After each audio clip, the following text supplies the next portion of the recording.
Hey, everybody. This is Chris. And Kathy. We wanted to take a minute to thank you all for tuning in. We appreciate every listener and are grateful for this platform. Please help us share our vision by subscribing to our show through your favorite streaming app. Follow us on Facebook, Instagram, TikTok, and YouTube at Petability Podcast. Check out our ever-growing list of affiliates and sponsors. Simply go to the show notes for information and links. Proceeds from purchases help to support our show. Thanks for listening. We hope you enjoy the show.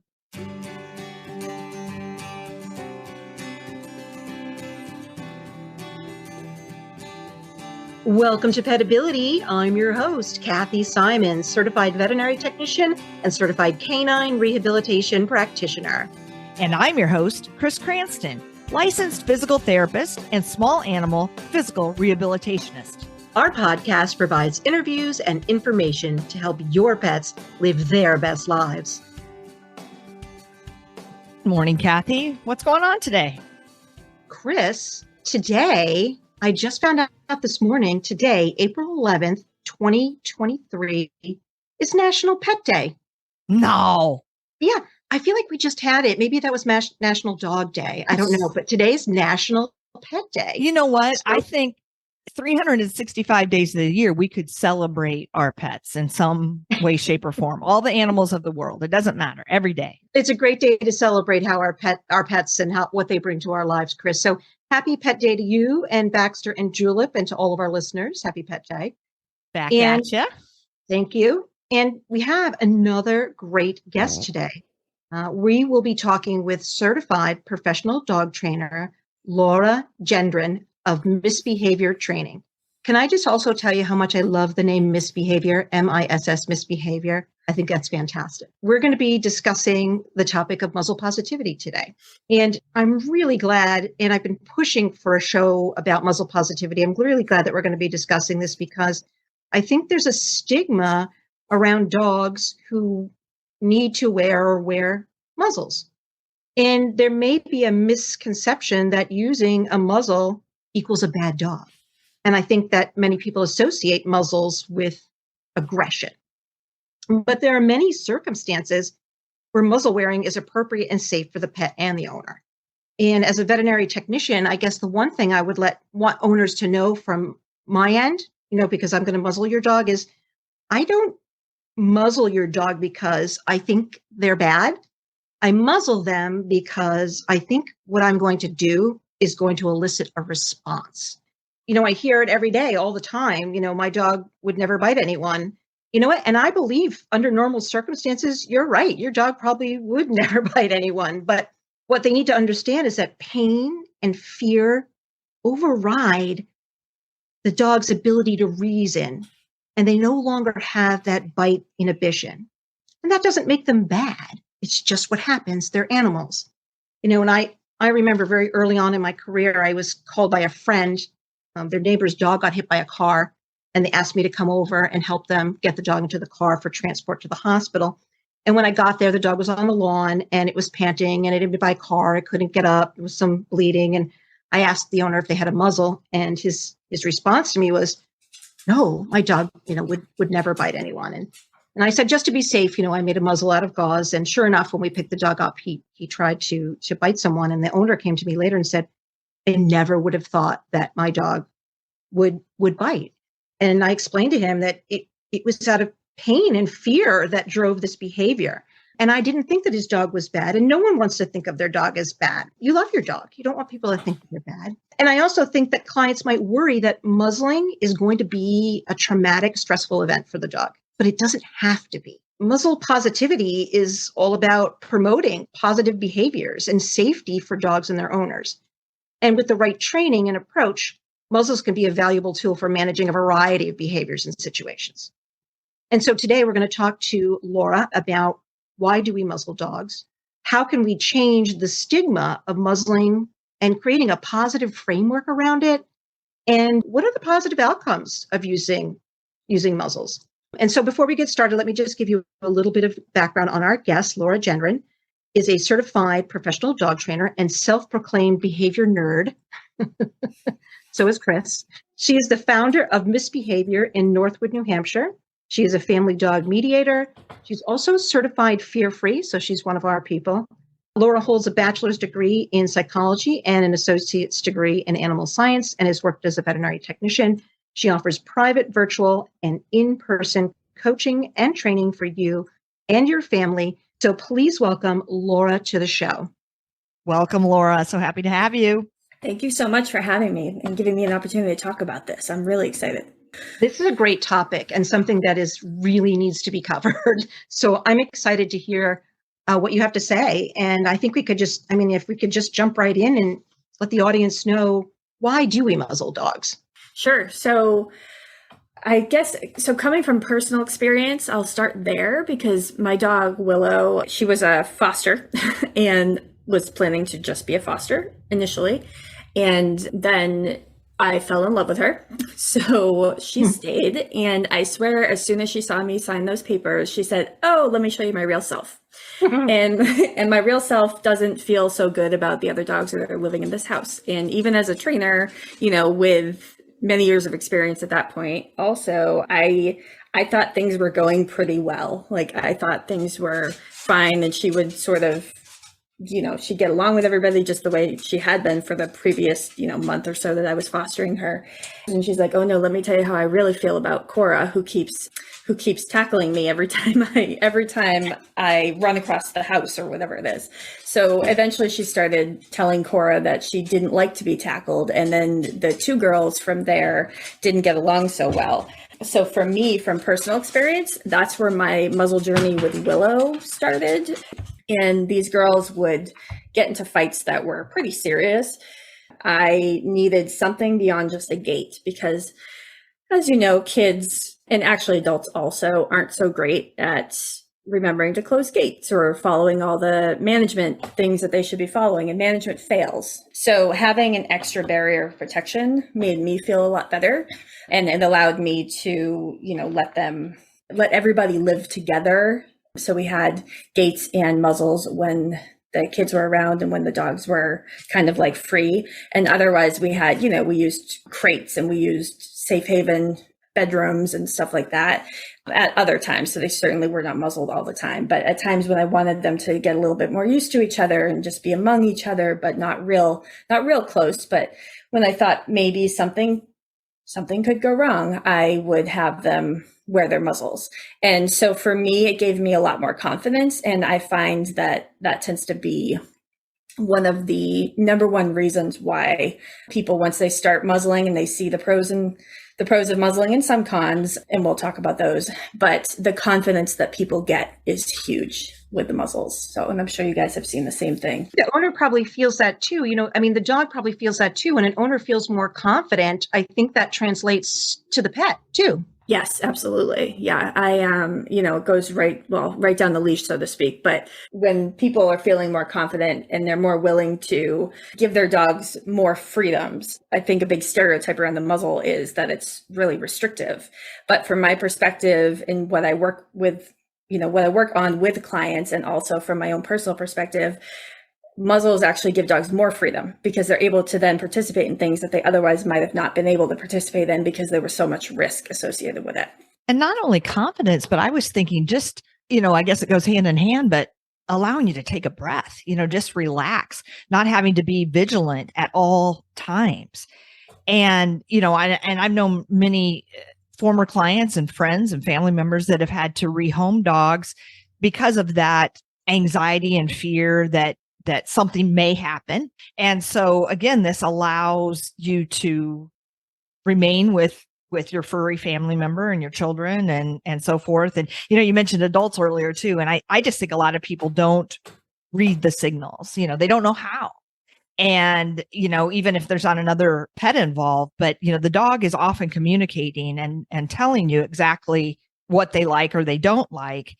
But we tend to ignore it and continue to push them. And then that can escalate into a behavior that the dog really doesn't want to do, but they feel it's a last resort. Right. Absolutely. And I tend to find that people, when their dog is wearing a muzzle, especially if they've done the muzzle training, the way that we hope people will with slow acclimation, the people tend to be more aware of what's going on and not so much hypervigilant. Like you said, they're not as hypervigilant to everything. They can kind of let their guard down a little bit, but also they're watching things because their dog is intentionally in a muzzle at that point in time. So they tend to be maybe reinforcing them more often, giving them more treats, giving them some peanut butter to lick, just kind of keeping an eye on their dog, because a muzzle is certainly not an excuse to say like, oh, well, they're muzzled, so now I can just go ahead and throw the dogs together and they'll be fine because they're muzzled and they'll work it out. Right. So it tends to, people are much more aware of what's going on, and they tend to be really intentional about what they're doing.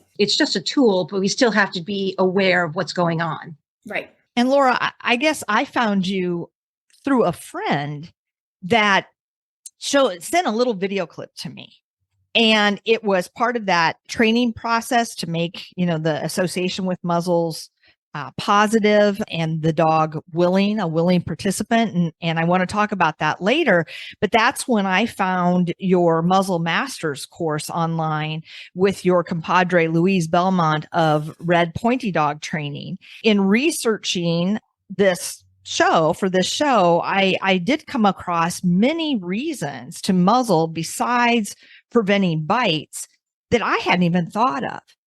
And a lot of this I got from your website and your course that's out there, but also some general things online. So can you talk about some of the other reasons why we may want to use a muzzle with our pet that the common pet owner may not think of?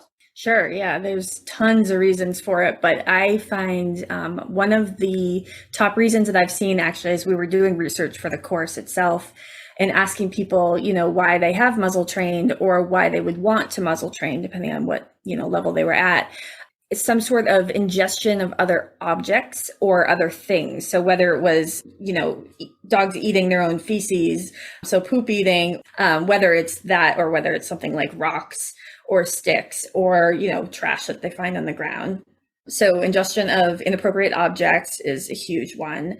To keep them from, like after medical recovery, to keep them from chewing at their stitches maybe, or licking a spot that they shouldn't be licking, or, just it's a nice alternative, I guess, to the Elizabethan collar, to the big giant cone that they have to wear over their head. It doesn't help in all situations. Sometimes they still do need that cone as an alternative, just depending on, where we're talking about on their body. But a lot of times the muzzle is actually a great alternative to the cone. And a lot of dogs acclimate to the muzzle much faster than they do the cone, just because for physical reasons. They allow a lot more movement than the cones sometimes do. And obviously there are different cone options out there at this point. Another thing, certainly preparing them for a future emergency or a future painful episode, like we were talking about earlier, that's a huge one. So, and we'll talk a lot probably about that, being proactive with the muzzle. So when I read emergency prep, I guess I wasn't thinking so much in a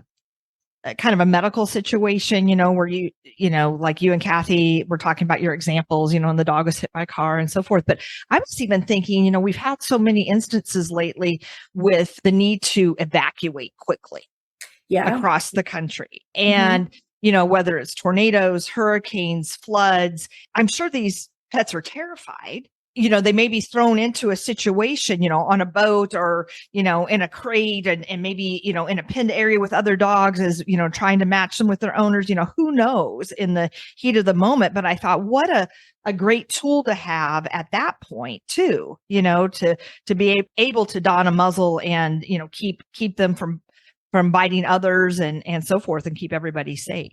And put it in your evacuation kit. Once we've acclimated the dog to wearing the muzzle, make it part of your evacuation kit. Good idea. Yeah, no, I love that idea.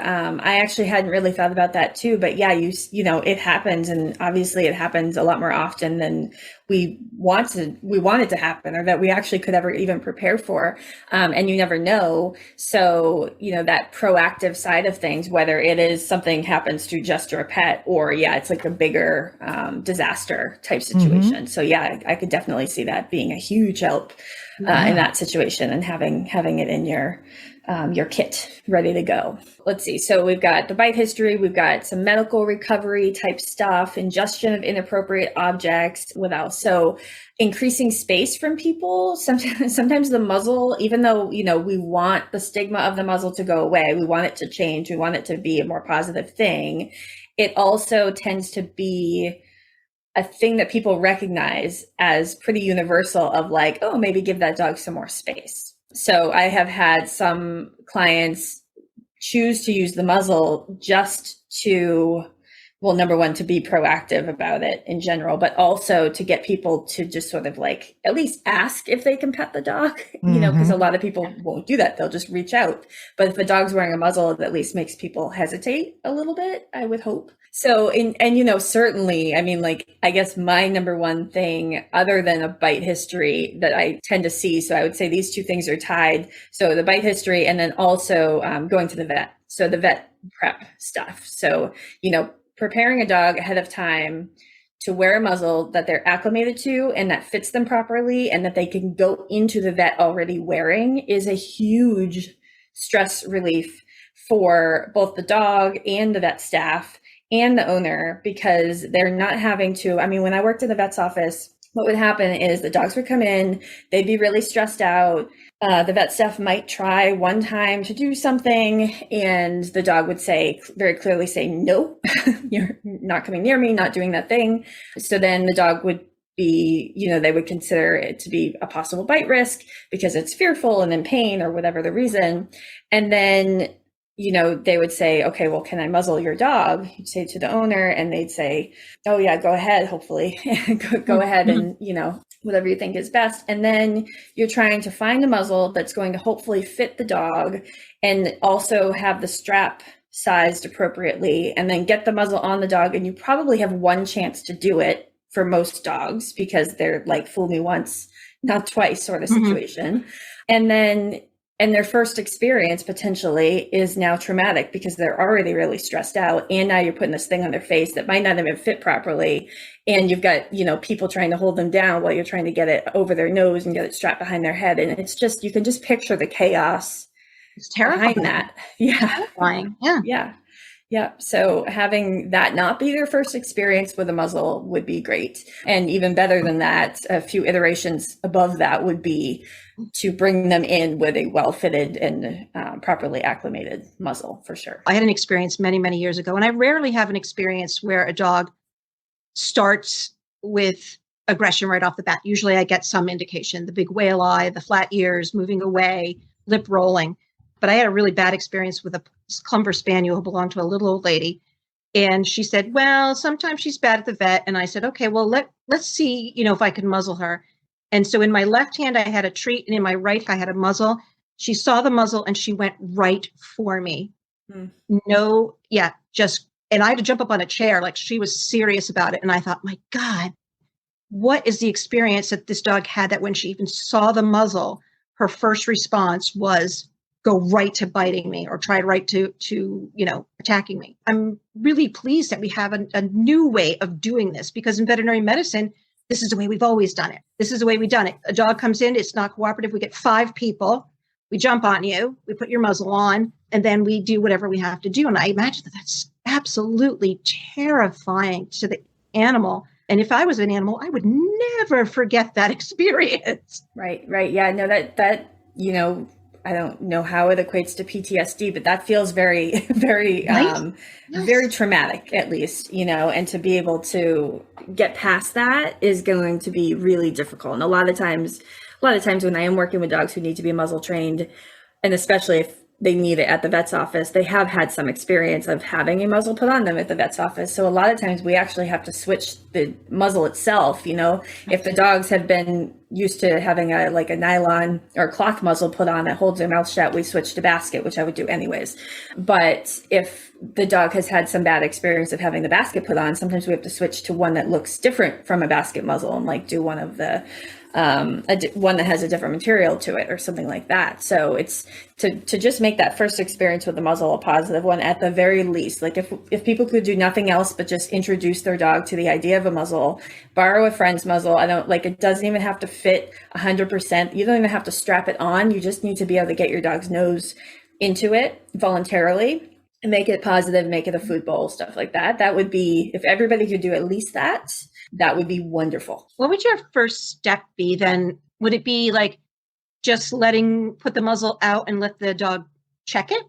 Or put the muzzle out and every time they look at it, you get a little peanut butter? Like, what would that first process be? Yeah, so if you're starting with like a brand new dog who has no experience with it and isn't overly sensitive to new things, because some dogs are just sensitive to anything new that's there, right? I mean, you could show them like a coaster. I'm looking at things in front of me on my desk right now, but you could show them a coaster and they'd be like, "Ooh, no, that's something new. And I have no experience with that. Therefore it is scary," versus other dogs who are like, "Oh, you have a coaster over there? Is that for me?"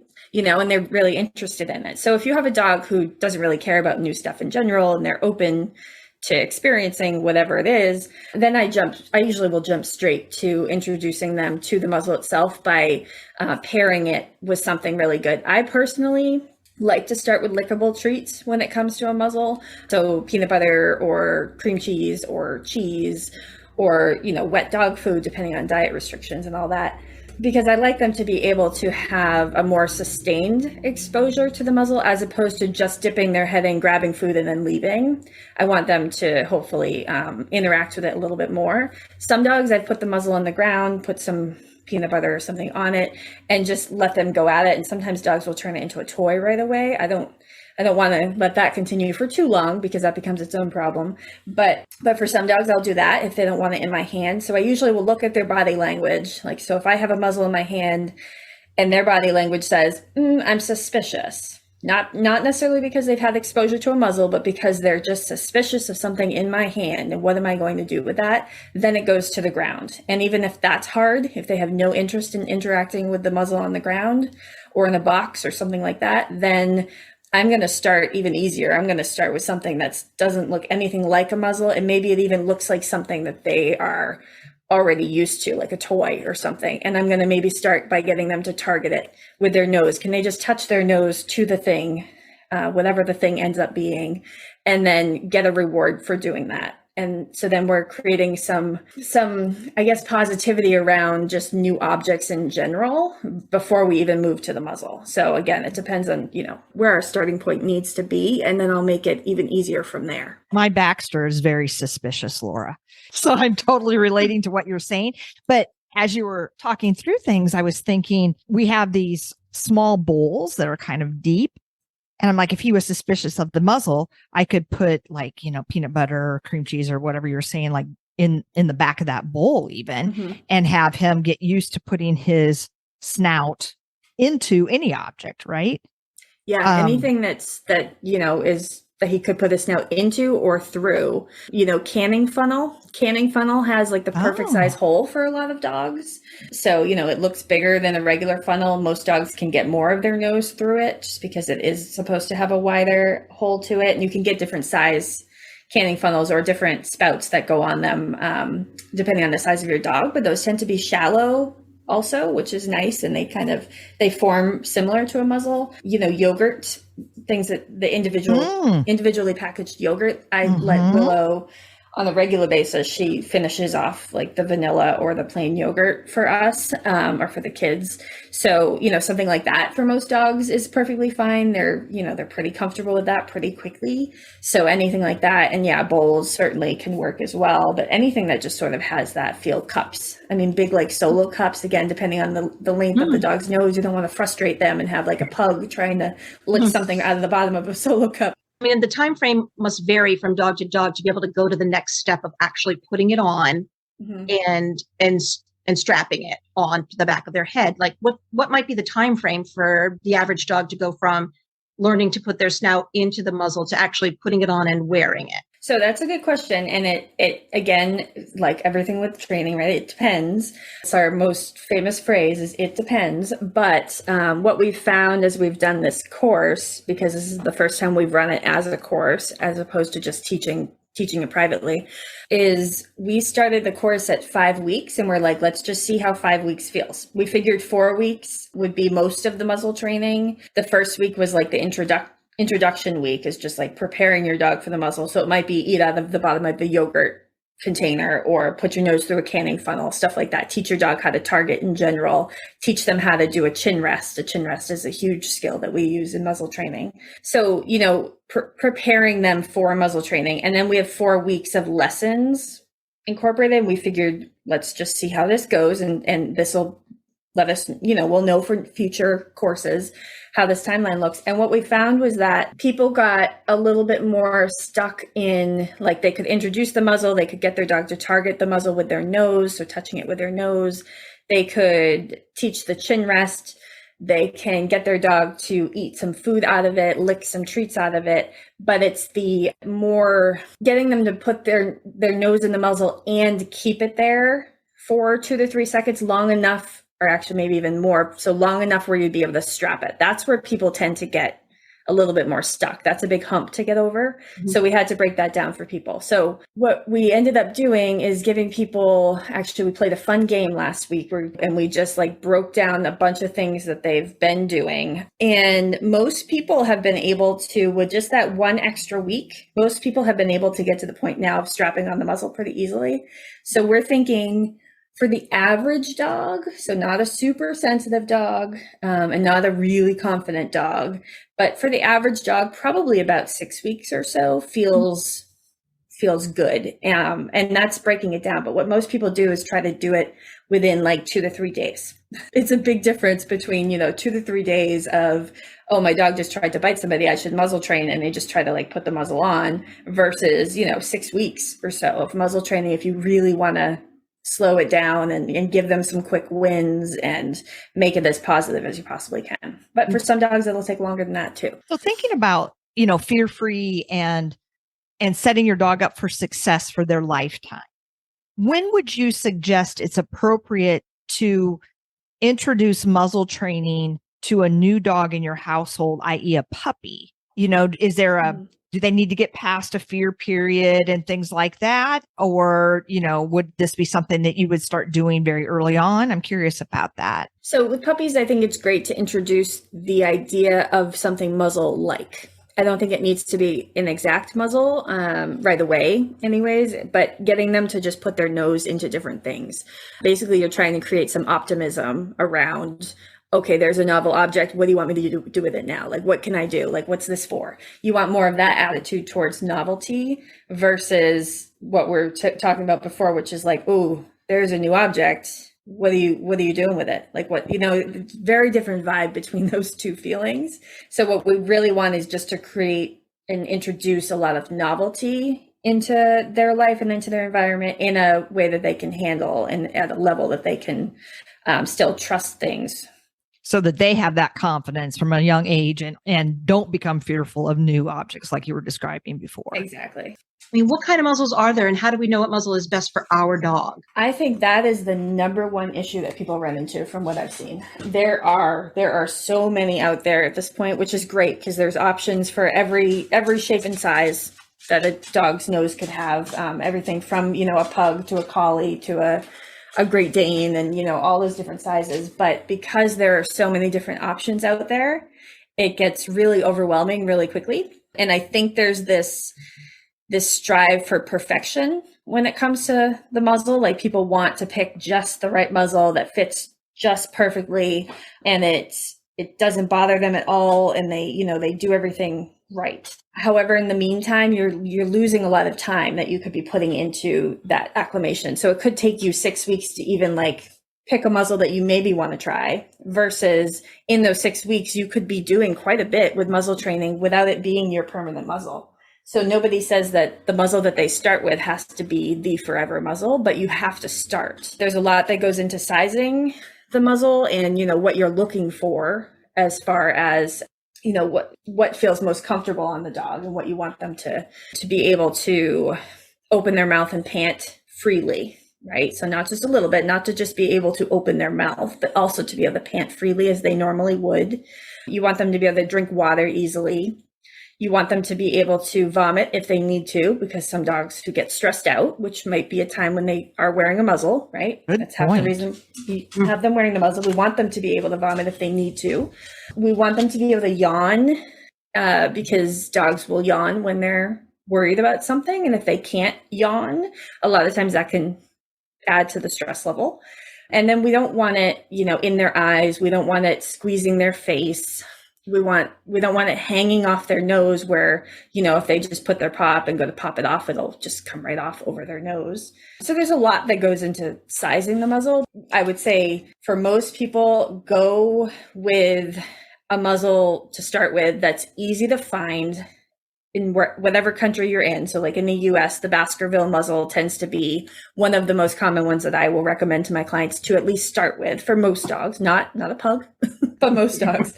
And, and it's typically pretty easy to find on Amazon or Chewy or in most pet stores, especially the smaller supply pet stores. They tend to actually have a better supply of the Baskervilles, I find. So that tends to be a good one. And I would say just any sort of, again, easy to find, easy to buy in whatever country you're in. The problem tends to be that some countries tend to, it's hard to find a muzzle with shipping and all that good stuff. So a lot of times customized muzzles need to be ordered, but those will take, 8, 10, 12 weeks or more to get to you. So in the meantime, I say start with anything that you can find. We talked about pugs earlier, and, I like to bring as much attention to my pug as possible, but it is a special consideration, right, Laura, for these dogs that are brachiocephalic. And what accommodations can we make for those dogs that don't really have much of a muzzle? Yeah, so custom muzzles are really the main way to go with those. And again, you can train them with other stuff first while you're waiting for your custom muzzles. But I have found that I think there probably are a few on the market that you could order, and it might fit like the standard pug, and it kind of goes over their whole head. So you're covering a lot more than just their nose or their lack of nose. But I find that, pugs, as you've seen, they come in all kinds of shapes and sizes too. So there really is no like standard sized pug either. So I think the best way to go for those guys is the customized muzzle. And it kind of goes the same way with cats too, because like cats there certainly are cat muzzles out there, especially for, using at the vet's office and stuff like that. I've seen quite a few of those. And pugs in any brachycephalic breed, they already can't breathe. They already really struggle, whether they, it's through their nose they can't breathe or just in general. So it's especially important to consider their ability to, properly breathe if they're wearing a muzzle. And so those custom muzzles tend to be the way to go, because they do take that into consideration quite a bit. And you really want a muzzle that's sized to a brachycephalic dog because of that reason, more than any other reason in particular. I have also, like in a vet's office or for a vet visit, or even preparing for a vet visit, as opposed to a muzzle, if people really have a hard time finding a muzzle, or they can't invest in the muzzle because, a custom one's going to be more expensive, but they really only need it for a vet visit, acclimating the dog to some sort of a collar, like an Elizabethan collar or some sort of a cone, tends to work really well for a pug too, for the most part, because their nose is not going to extend beyond that cone. But again, you want to really acclimate them to it, because that can really stress them out too. And I have seen many pugs go blue just from the stress of the vet visit itself and from being held. But the nice thing about, you acclimate them to these things, you don't need to hold them as tightly. I know for Willow, and she's not a pug and she very much has a nose, she does not like to be held. She doesn't like to feel like she doesn't have a choice in the matter, right? That she can't escape. So she wears a muzzle at the vet because I want people to be able to be more hands-off with her. And I want to be able to be more hands-off with her. Like when I take her to acupuncture and physical therapy every single Friday. And at this point, she looks forward to it. And she's like, give me that muzzle, give me that peanut butter, and let me just zone out and have my acupuncture. But in the beginning, she didn't like it, so it's become a routine now. So going back to the brachycephalic, I think the number one consideration is their ability to breathe properly. And a lot of times the custom muzzle is necessary for that reason alone. To your point, about breathing and such. Like you said, it doesn't matter what type dog it is or anything. And that's one of the advantages of these, I guess, basket type, for lack of a better word. A basket type muzzle can be made of many materials. So it could be wire or leather or silicone, etc. The other type of muzzle that you described earlier, Laura, you said like a nylon, and I know some have neoprene on them and so forth. Is there a time where you would select one over the other, or do you generally always say a basket type muzzle no matter what, but it can be made of anything that seems proper for that dog?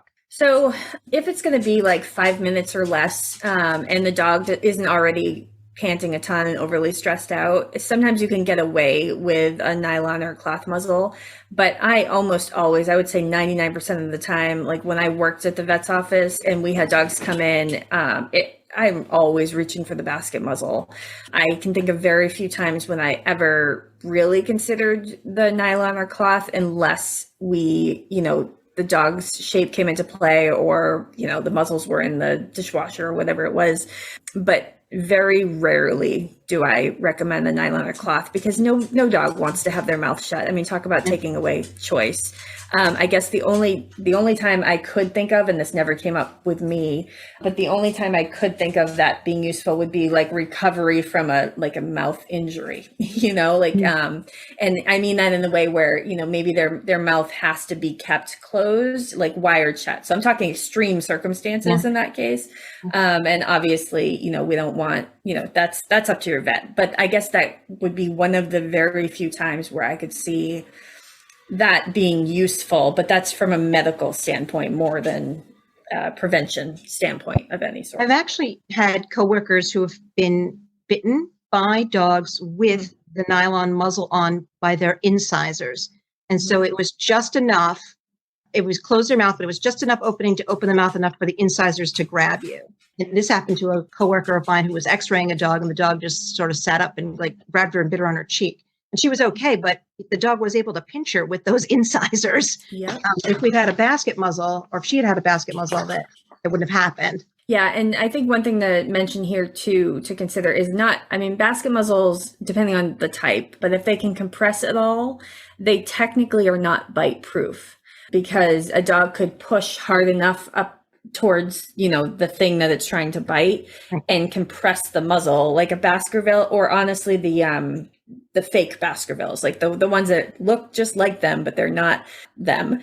So they're not as sturdy. And so because they're a little bit more flimsy, sometimes dogs can push them hard enough up against something and compress it and then still bite the thing. So of course, if your dog is a high bite risk, you're going to want to move towards a muzzle that is bite proof.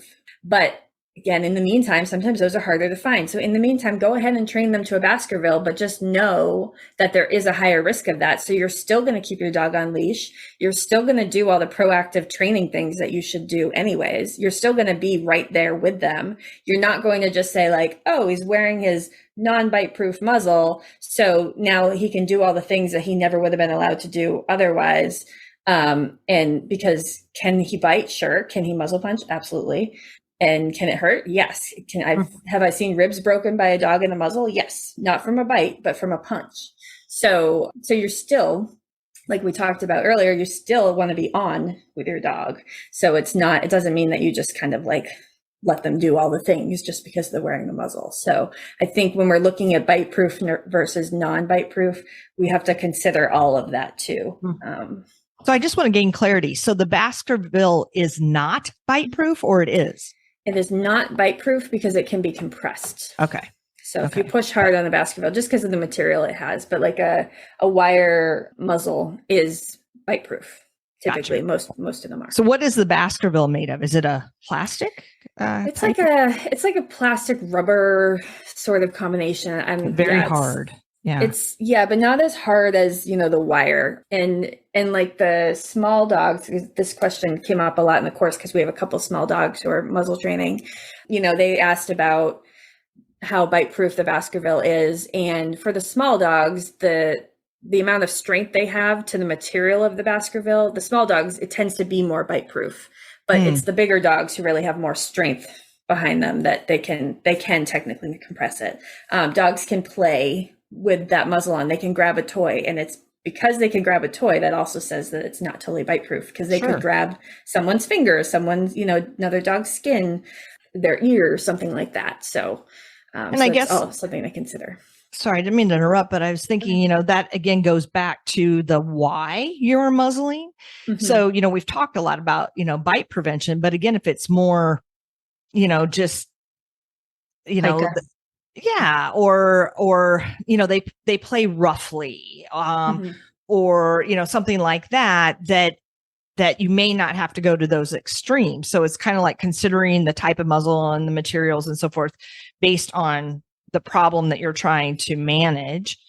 And, you talked earlier about fit, and, obviously it needs to be comfortable, or they wouldn't, want it to be on.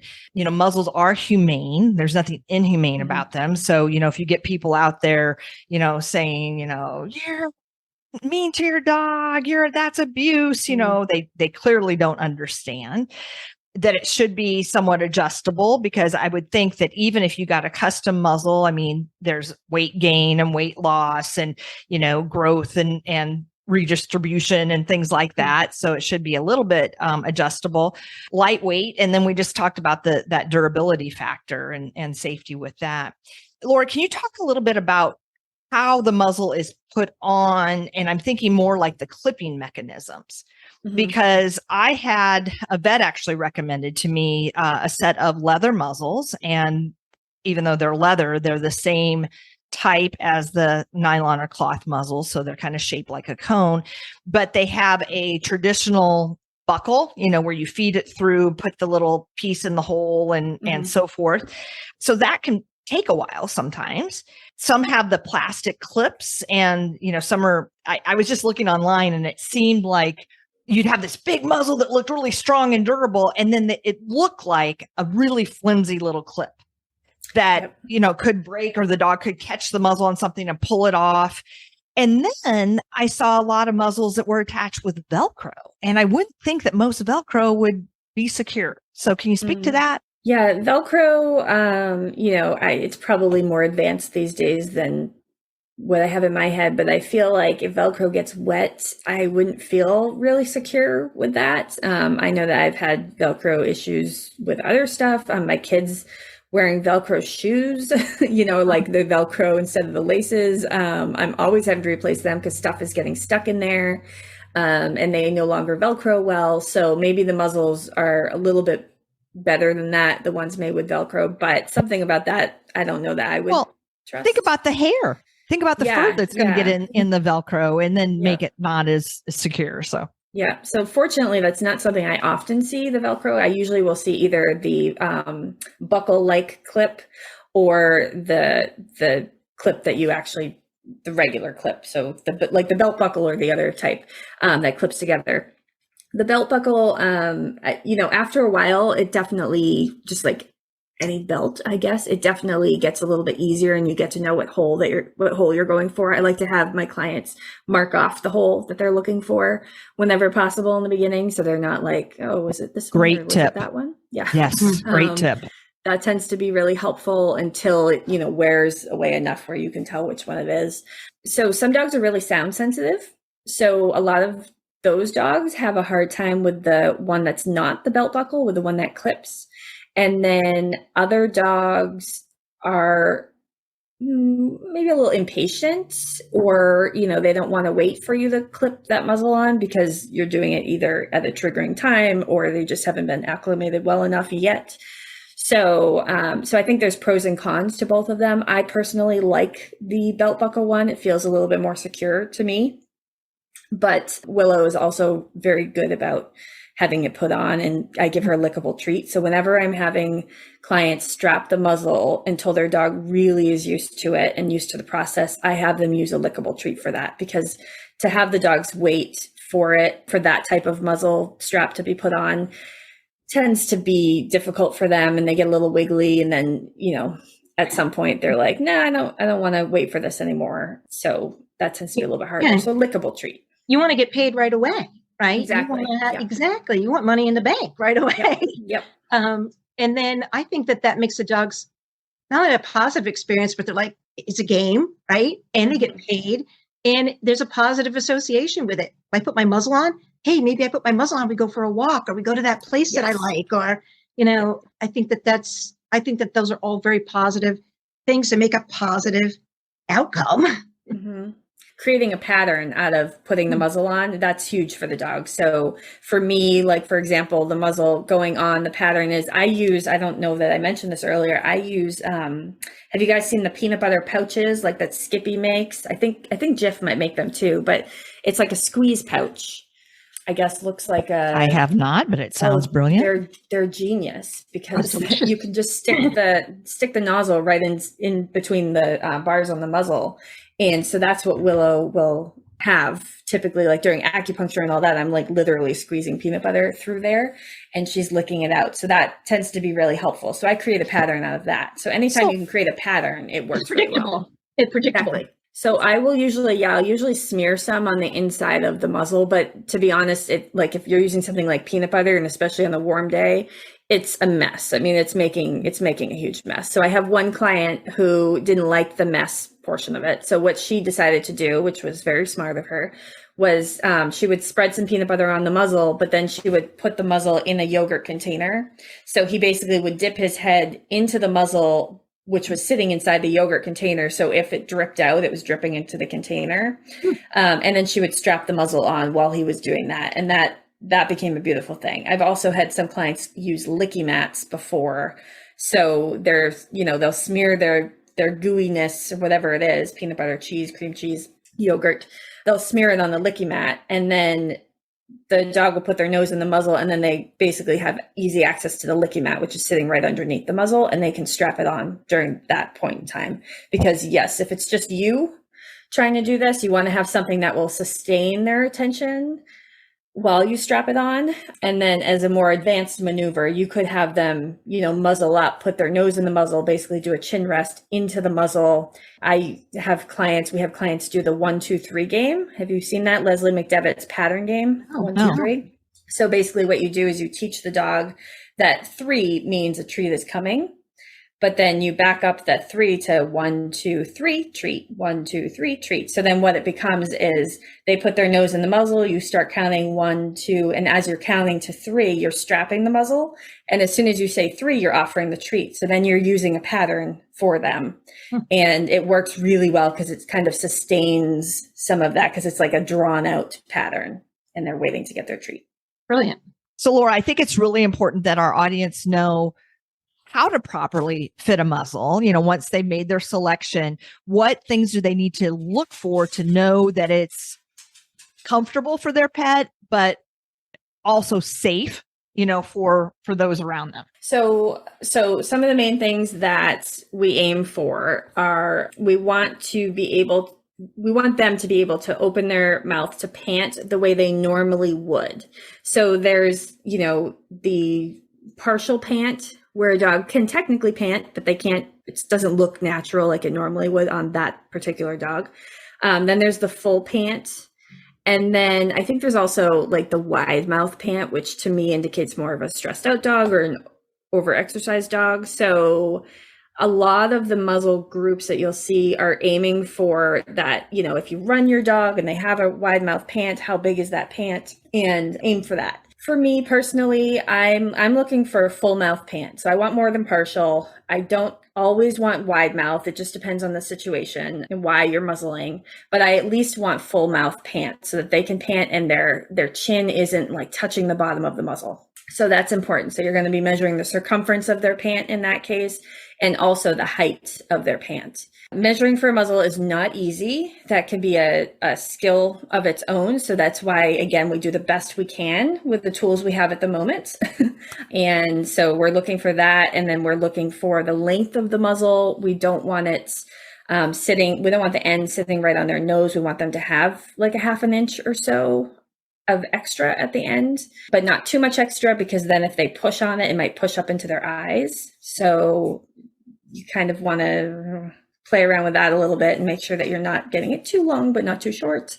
And then their cheeks, the width of their cheeks is really important too. A lot of dogs, like the bull breeds, like the pit bull, which Willow's a pit bull chow, she's got really wide cheeks. So the wire muzzle did dig into her cheeks a little bit, but everything else about it was perfect. So I just pulled the wire out a little bit with the tool, and then it was basically perfect for her. So you just don't want it digging in, and you don't want it like compressing their nose, because that can't be comfortable. So when I talk to clients about it, especially female clients, I like to tell them that it should fit like a bra. Like it should be supportive. It should be secure. You should, know it's there, but you shouldn't be feeling it all the time. And most women, at least, can relate to that. And so that tends to be some of the main things that I look for. So Laura, when I totally got what you were saying about fitting Willow. What if you have, like a greyhound collie with a really narrow snout? If it's too wide, is that a problem? Yeah, you don't really want it too wide either. So there are some basket muzzles that are made for the longer noses versus the wider noses. So the Baskerville I tend to find is better for the wider noses, whereas like the greyhound muzzles, sometimes they are referred to just as greyhound muzzles, which makes it really easy to remember. And there are a couple other types out there similar to Baskerville, but they are made for those longer snouts, thinner snouts. So that's what I would aim for at least a starter muzzle. And then from there, you can decide, which other type of muzzle you want to ultimately stick with in the long run. So, early on, we were talking about all the reasons that you might use a muzzle, and a couple things that I found in my research that we haven't touched on yet. And I just want to ask Laura about is, I read online that muzzles can be used to prevent barking. Is that true? So a improperly fitted muzzle that holds their mouth closed, I guess, could prevent their physical ability to bark. That is not a reason to use a muzzle, because that does not address the problem and the reason why they're barking. And if anything, you're just suppressing their bark, which physically and emotionally, I guess. So physically, if the muzzle's too small, you might be suppressing it. And then emotionally, some dogs, if they're not properly muzzle trained or acclimated and they seem calmer to you, some dogs, not all, but some dogs, they seem calmer because they're being suppressed emotionally. They don't like the muzzle, so therefore they're not going to act like their normal selves when the muzzle's on, versus other dogs are more intentional, I guess, about the things that they do when they're wearing the muzzle. So if they're properly acclimated to a muzzle and they learn that the muzzle's fun and the muzzle leads to good things and the muzzle leads to more attention from mom or dad, or the muzzle leads to being able to trust that, they're in good hands, or that, another dog is not going to come running up to them, stuff like that, then sometimes dogs actually behave better on the muzzle. They have better behavior on the muzzle because of those reasons alone. So you want to always be looking at body language when it comes to stuff like that. And, and that's the best way to determine which side your dog might be on, if they seem to be acting a bit better or calmer when the muzzle's on. Right. So they're not being emotionally shut down. And then the other thing that we haven't talked about yet is like introduction of smaller pets. I remember one time I was considering getting a larger dog, and I was told not to because there was such a mismatch between that dog and my Cavaliers. And they said it could lead to a dangerous situation, but not just in terms of, like a threat of biting, but just, when they're playing and mouthing and so forth, just due to the size differential. And then I think too about we've had guests on talking about pocket pets, rabbits and reptiles and so forth. And certainly if your dog was sharing space with this other animal in your household, this other pet, and, whether they have a high prey drive or not, I would think that putting a muzzle on would just be safer in terms of introducing them. Yeah, I think, when it comes to pocket pet versus large dog, there's still a lot of risk there, because all it's going to take is one muzzle punch and that pocket pet could still be severely or fatally injured. So you're still going to use a lot of precaution there, other ways to do that. But when it comes to, a smaller dog, and you think for the most part, your dog was is probably going to be okay. So you want to introduce play, but you just want to make sure that your dog's not too mouthy, and because maybe that's their play style. And, so again, you're taking other precautions. So I think we've stressed that throughout this whole episode, is that the muzzle is not an off switch for all the other things that you should be doing. But yeah, if you're kind of leaning towards like, I'm pretty sure my dog is going to be fine, but I just because there is such a size differential there, I just want to make sure that I'm doing everything I can to set this up to be successful. I think the muzzle is just another layer of protection that you could add in a case like that. Would you ever leave a dog unattended in a muzzle? No. Nope. Right. That should never happen. Non-negotiable for me. Right. Never leave your dog unattended in a muzzle. That should never, ever happen.